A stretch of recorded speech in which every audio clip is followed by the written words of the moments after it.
J'ai fait des humanités scientifiques, donc mathématiques, chimie, physique. Ça ne menait pas vraiment au dessin. Donc j'ai fait une année préparatoire à Bruxelles, à Saint-Luc d'abord, vraiment pour voir les bases. Et puis je suis venu à Liège pour 3 années en illustration parce qu'il n'y avait pas de classe BD à l'époque. Mais je faisais de la BD au cours d'illustration. Parce que c'est vraiment ce que je voulais faire en fait. Mon but c'était de paraître dans Spirou. Parce qu'il y avait toujours le Spirou à la maison. Et donc quand j'ai décidé de faire de la BD, c'était vraiment mon but quoi. Et de publier dans le magazine Spirou. Et donc je suis allé présenter des planches. Oui, un peu grâce à Arthur Piroton, qui m'a beaucoup aidé, qui m'a vraiment épaulé et qui m'a donné les contacts chez Dupuis. Et on m'a proposé ce qui s'appelait une carte blanche. Donc c'était une porte ouverte aux jeunes auteurs, publier 2 pages dans Spirou en couleur. Et puis j'ai fait 3 cartes blanches. Ensuite, il y avait un encart qui s'appelait Découvert Dupuis.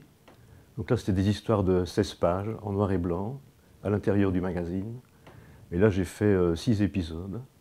Et ensuite, le personnage que j'avais créé, qui s'appelait Terrance Stone, c'était un héros de science-fiction, un robot. Il est paru ensuite en couleur dans Spirou pendant 7 ou 8 ans. Oh, les albums, ça a pris du temps. Moi, j'ai travaillé pour Spirou. Le nouveau rédacteur en chef de Spirou n'aimait pas la science-fiction, donc je suis allé chez Tintin.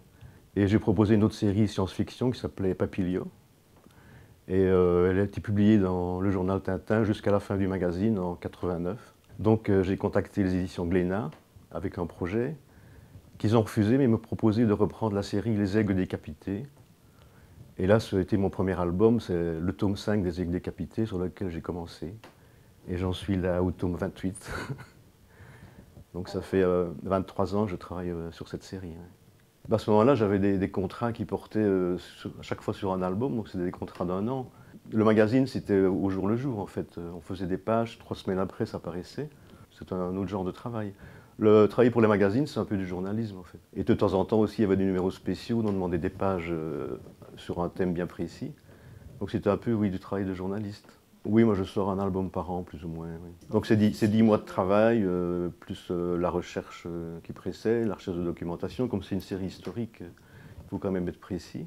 Bah, pour cette série, j'essaie toujours de trouver un lieu existant, donc c'est en France, ça se passe en France. Donc, lors de mes déplacements, j'essaie de trouver un château, un donjon, une ruine.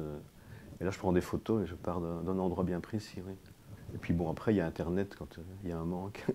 Parfois, oui, c'est un peu fastidieux, mais bon, c'est aussi un métier plaisant hein, quand même. On est quand même assez libre dans ses horaires, dans son planning. J'essaie de travailler de 9h à 7h du soir, tous les jours, régulièrement. Voilà. Donc ça permet d'avancer sans trop de problèmes. Je fonctionne, je fais une page à la fois. Je fais le matin, j'écris mon scénario. Et l'après-midi, je commence à dessiner. Je fais d'abord des petites recherches et puis je dessine vraiment en réduction. Je scanne ces petites réductions et je l'imprime sur la feuille A3.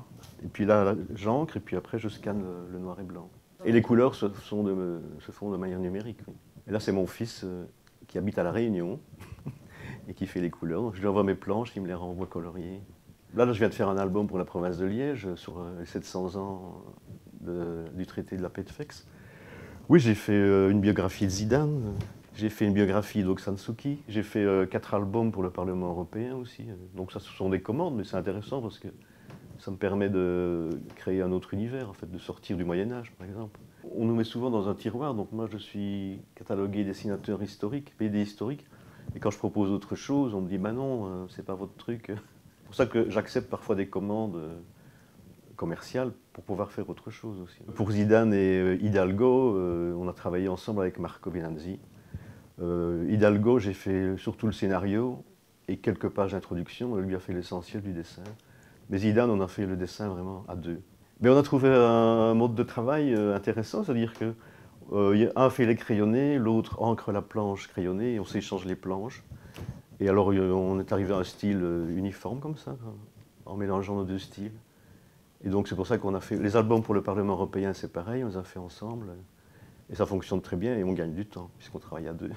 En fait, c'est Sœur Emmanuelle qui avait l'idée de faire une série de bandes dessinées sur des personnages positifs. Et elle connaissait Zidane, qui a été d'accord tout de suite de donner son nom. Elle voulait des dessinateurs qui ressemblaient, qui faisaient un petit peu un dessin à la mode comme Alix, quoi, quelque chose de classique.